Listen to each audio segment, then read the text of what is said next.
क्या होगा अगर मैं आपसे कहूं कि एक समय ऐसा भी आया था जब पूरी पृथ्वी से हर एक नाग का नामो निशान मिटने वाला था। एक ऐसा महायज्ञ जिसकी अग्नि में हजारों नाग स्वयं आकाश में उड़ते हुए खिंचे चले आ रहे थे। देवता भी स्तब्ध होकर यह दृश्य देख रहे थे और नागों के राजा तक्षक जो देवराज इंद्र की शरण में थे, वे भी उस अग्नि के आकर्षण से स्वयं को बचा नहीं पा रहे थे। लेकिन तभी एक युवा ऋषि यज्ञ मंडप में पहुंचे और उनके केवल कुछ शब्दों ने उस विनाश को रोक दिया जिसे रोकने की शक्ति देवताओं में भी नहीं थी। आखिर ऐसा क्या हुआ था कि एक राजा पूरे नागवंश का शत्रु बन गया? और क्यों आज भी सावन शुक्ल पंचमी को नाग पंचमी मनाई जाती है? आइए जानते हैं महाभारत के बाद घटित हुई वह वास्तविक कथा। लेकिन उससे पहले अगर आप सनातन धर्म की ऐसी प्राचीन, रहस्यमयी और ग्रंथों पर आधारित सच्ची कहानियां पसंद करते हैं तो अभी मिस्ट्री माला को सब्सक्राइब कीजिए और वीडियो को लाइक जरूर कर दीजिए, क्योंकि यहाँ हम केवल कथाएं नहीं सुनाते बल्कि उन रहस्यों को जीवंत करते हैं जिन्हें समय की धूल ने सदियों से छिपा रखा है।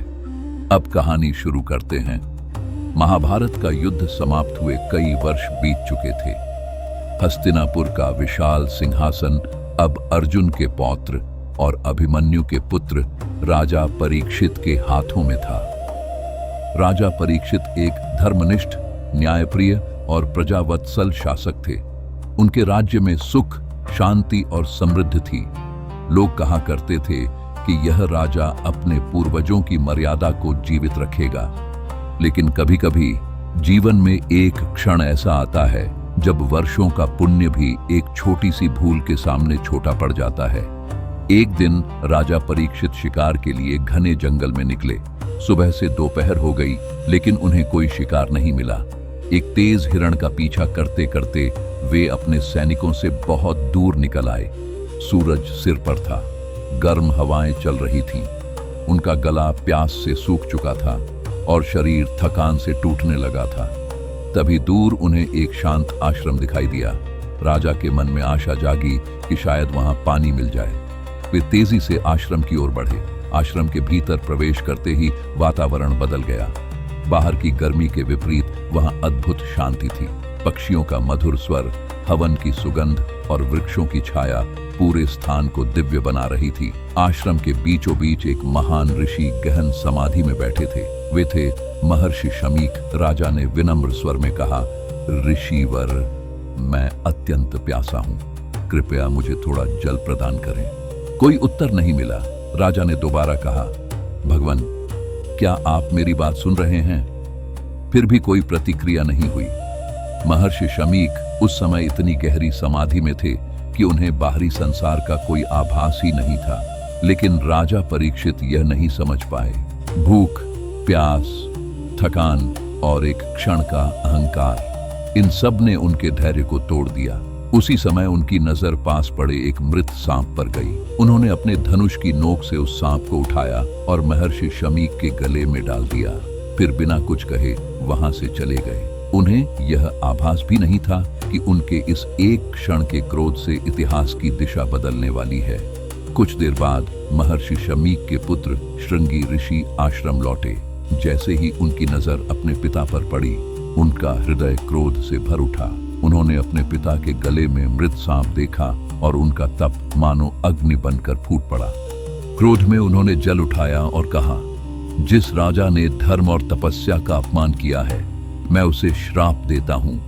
आज से 7वें दिन नागों के राजा तक्षक उसे डसेंगे और उसी क्षण उसकी मृत्यु होगी। श्राप पूरे ब्रह्मांड में गूंज उठा। लेकिन जब महर्षि शमीक समाधि से बाहर आए और उन्हें पूरी घटना का पता चला तो वे दुखी हो उठे। उन्होंने अपने पुत्र से कहा, पुत्र, क्रोध में दिया गया श्राप धर्म नहीं होता। राजा से भूल हुई थी, लेकिन वह अधर्मी नहीं था। अब जो होना है उसे कोई रोक नहीं सकता। उधर जब राजा परीक्षित तक यह समाचार पहुंचा तो उनका सिर पश्चाताप से झुक गया। उन्हें अपनी भूल का गहरा एहसास हुआ। उन्होंने तुरंत अपने पुत्र जन्मेजय को राज्य की जिम्मेदारी सौंप दी और संसार के मोह से दूर गंगा तट पर चले गए। वहां उन्होंने संकल्प लिया कि जीवन के अंतिम 7 दिन वे केवल भगवान के स्मरण में बिताएंगे। उसी समय महान ब्रह्मज्ञानी शुकदेव जी वहां पहुंचे। राजा ने उनके चरणों में प्रणाम किया और पूछा, गुरुदेव, जिस मनुष्य के पास केवल 7 दिन का जीवन बचा हो, उसे क्या करना चाहिए? शुकदेव जी ने उन्हें श्रीमद् भागवत का अमृत सुनाना आरंभ किया। 7 दिनों तक राजा ने न भोजन की चिंता की, न राज्य की। वे केवल भगवान की कथा सुनते रहे। लेकिन 7वां दिन अब समाप्त होने वाला था और नियति अपना वचन निभाने के लिए आगे बढ़ चुकी थी। 7वां दिन अपने अंतिम क्षणों की ओर बढ़ रहा था। गंगा तट पर बैठे राजा परीक्षित पूरे मन से श्रीमद् भागवत की कथा सुन रहे थे। उनके चेहरे पर अब मृत्यु का भय नहीं था। पश्चाताप ने उनके अहंकार को धो दिया था और भगवान के स्मरण ने उनके मन को शांत कर दिया था। लेकिन नियति अपना वचन कभी नहीं बदलती। उधर नागलोक में भी हलचल मची हुई थी। श्रृंगी ऋषि का श्राप अब पूरा होने वाला था और उस श्राप को सत्य करने का दायित्व था नागों के राजा तक्षक का। तक्षक कोई साधारण सर्प नहीं था।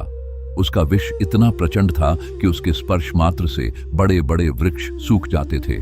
देवता भी उसकी शक्ति से परिचित थे।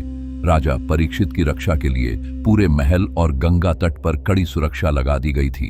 किसी भी सर्प को पास आने की अनुमति नहीं थी। हर ओर सैनिक तैनात थे, वैद्य उपस्थित थे, मंत्रोच्चार हो रहे थे। सबको विश्वास था कि अब तक्षक राजा तक कभी नहीं पहुंच पाएगा। वह एक छोटे से कीड़े के रूप में एक फल के भीतर छिप गया। कुछ ब्राह्मणों के हाथों वही फल राजा परीक्षित के पास पहुंचा। जब कथा समाप्त हुई तब राजा ने उस फल को अपने हाथ में लिया। जैसे ही फल 2 भागों में टूटा, उसमें से एक छोटा सा कीड़ा बाहर निकला। राजा उसे आश्चर्य से देखने लगे। अगले ही क्षण वह कीड़ा देखते ही देखते एक विशाल, भयानक और अग्नि के समान चमकते नाग में बदल गया। उसका फन इतना विशाल था कि मानो किसी योद्धा की ढाल हो। उसकी आंखें अंगारों की तरह जल रही थीं। राजा कुछ समझ पाते उससे पहले ही तक्षक ने बिजली की गति से छलांग लगाई और उनके शरीर पर अपना विषदंत गड़ा दिया। एक तीव्र गर्जना हुई और कुछ ही क्षणों में राजा परीक्षित का शरीर निश्चल हो गया। श्रृंगी ऋषि का श्राप पूर्ण हो चुका था। पूरा हस्तिनापुर शोक में डूब गया।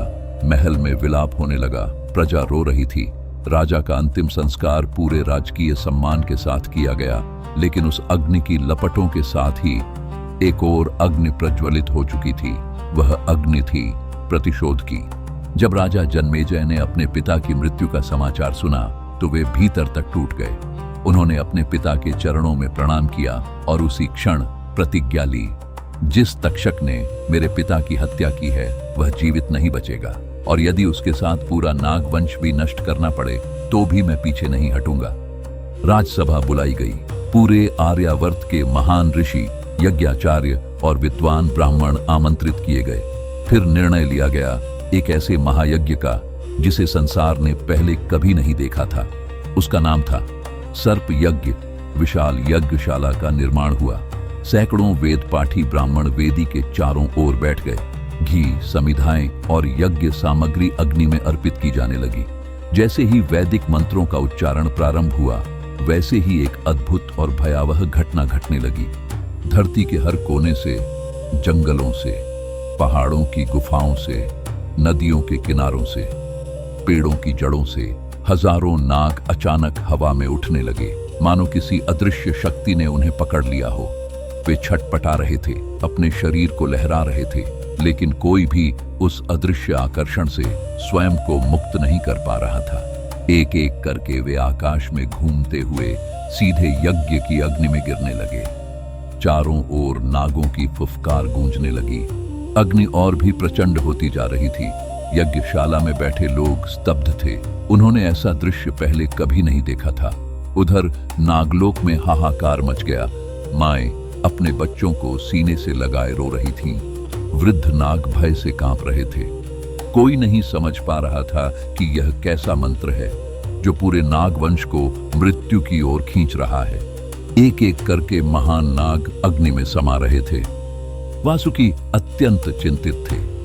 तक्षक का कहीं पता नहीं था, लेकिन यज्ञ की अग्नि रुकने का नाम ही नहीं ले रही थी। और तभी नागलोक में किसी ने घबराते हुए कहा, अब अगली बारी तक्षक की है। नागलोक में भय का ऐसा वातावरण पहले कभी नहीं देखा गया था। चारों ओर केवल एक ही चर्चा थी, यदि यह सर्प यज्ञ कुछ देर और चलता रहा तो नाग जाति का नाम भी इतिहास से मिट जाएगा। नागराज वासुकी गहरी चिंता में डूबे हुए थे। उनकी बहन का पुत्र था आस्तिक, एक ऐसा बालक जिसकी उत्पत्ति ही एक महान उद्देश्य के लिए हुई थी। आर्षि जरत्कारु और नागकन्या जरत्कारु के पुत्र आस्तिक बचपन से ही असाधारण तेजस्वी थे। उन्होंने वेद, उपनिषद और धर्मशास्त्रों का गहन अध्ययन किया था। आर्षि उन्हें केवल विद्वान ही नहीं बल्कि धर्म का सच्चा रक्षक मानते थे। उधर नागराज तक्षक अपने प्राण बचाने के लिए सीधे देवराज इंद्र की शरण में पहुंच गए। इंद्र ने तक्षक को अपने सिंहासन के पास स्थान दिया और कहा, जब तक तुम मेरी शरण में हो कोई तुम्हारा कुछ नहीं बिगाड़ सकता। तक्षक को लगा कि अब वह सुरक्षित है, लेकिन पृथ्वी पर चल रहा सर्प यज्ञ अब पहले से भी अधिक प्रचंड हो चुका था। यज्ञ वेदी के सामने बैठे ऋषियों ने जैसे ही तक्षक का नाम लेकर विशेष मंत्रों का उच्चारण शुरू किया, वैसे ही एक अद्भुत घटना घटी। स्वर्गलोक तक उन मंत्रों का प्रभाव पहुंच गया। इंद्र का सिंहासन धीरे धीरे कांपने लगा। तक्षक घबरा उठा। कुछ ही क्षणों में ऐसा लगा मानो कोई अदृश्य शक्ति पूरे सिंहासन को पृथ्वी की ओर खींच रही हो। स्वर्ग के देवता आश्चर्य से एक दूसरे का मुख देखने लगे। धीरे धीरे इंद्र और तक्षक दोनों पृथ्वी की ओर खींचने लगे। यज्ञशाला में बैठे ब्राह्मणों के चेहरे पर प्रसन्नता थी। राजा जनमेजय ने गर्व से कहा, आज मेरे पिता की मृत्यु का प्रतिशोध पूर्ण होगा। लेकिन उसी समय नागराज वासुकी ने अपने भांजे आस्तिक से कहा, पुत्र, यदि आज तुमने कुछ नहीं किया तो हमारा पूरा वंश समाप्त हो जाएगा। आस्तिक ने शांत स्वर में उत्तर दिया, मामाश्री, धर्म केवल प्रतिशोध का नाम नहीं है। जहां क्रोध सीमा पार कर जाए वहां उसे रोकना ही सबसे बड़ा धर्म होता है। इतना कहकर वे तुरंत यज्ञशाला की ओर चल पड़े। यज्ञ अपने चरम पर था। विशाल अग्नि की लपटें आकाश को छू रही थीं। वैदिक मंत्रों की ध्वनि दूर दूर तक गूंज रही थी। राजा जनमेजय गर्व से यज्ञ देख रहे थे। तभी यज्ञशाला के मुख्य द्वार पर एक तेजस्वी युवक दिखाई दिया। साधारण वस्त्र, माथे पर तेज और चेहरे पर अद्भुत शांति। वह थे ऋषि आस्तिक। जैसे ही वे यज्ञशाला में पहुंचे, वहां उपस्थित सभी ऋषियों की दृष्टि उनकी ओर चली गई। आस्तिक ने सबसे पहले यज्ञ की प्रशंसा की। उन्होंने राजा जनमेजय के धर्म पालन, दानशीलता और पराक्रम की मुक्त कंठ से सराहना की।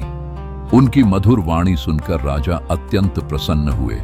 उन्होंने मुस्कुराते हुए कहा, ऋषिवर, आज मैं आपसे अत्यंत प्रसन्न हूं। मांगिए, जो चाहे वरदान मांग लीजिए।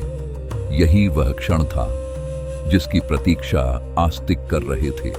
उन्होंने हाथ जोड़कर शांत स्वर में कहा, राजन, यदि आप सचमुच मुझे वरदान देना चाहते हैं तो इस सर्प यज्ञ को यहीं समाप्त कर दीजिए। पूरा यज्ञ मंडप एकदम शांत हो गया। कुछ क्षण पहले तक जहां मंत्रों की गूंज थी, वहां अब सन्नाटा था। राजा जनमेजय के चेहरे का रंग बदल गया। उन्होंने सोचा भी नहीं था कि कोई उनसे ऐसा वरदान मांगेगा। उनके मन में दो भाव एक साथ उठ रहे थे। एक ओर पिता की मृत्यु का दर्द, दूसरी ओर एक राजा का दिया हुआ वचन। सभा में बैठे ऋषियों ने भी कहा, राजन, क्षत्रिय का वचन कभी नहीं टूटना चाहिए। राजा ने अपनी आंखें बंद कर ली। कुछ क्षण तक वे मौन रहे। फिर उन्होंने गहरी सांस ली और ऊंचे स्वर में कहा, आज से यह सर्प यज्ञ यहीं समाप्त होता है। जैसे ही राजा के मुख से ये शब्द निकले, वैदिक मंत्र रुक गए। अग्नि की लपटें शांत होने लगीं। आकाश में खींच रहे सभी नाग वहीं रुक गए। स्वर्गलोक में इंद्र का सिंहासन फिर स्थिर हो गया। तक्षक ने राहत की सांस ली। पूरा नाग वंश विनाश से बच गया।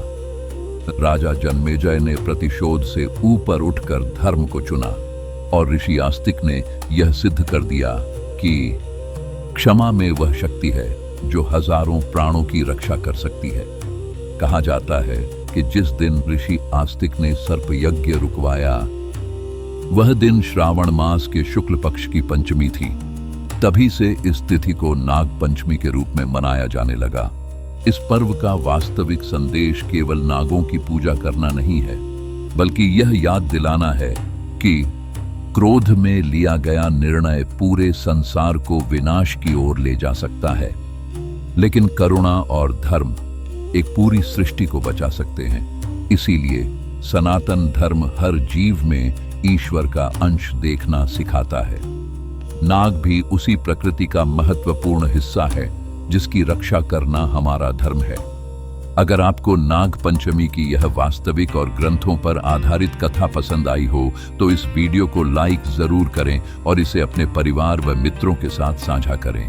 ऐसी ही सनातन धर्म की प्रामाणिक, रहस्यमयी और इतिहास में छिपी हुई कहानियां देखने के लिए मिस्ट्री माला को सब्सक्राइब करना बिल्कुल न भूलें और कमेंट में अवश्य लिखें ओम नमः शिवाय। फिर मिलेंगे एक और अद्भुत रहस्य के साथ। हर हर महादेव।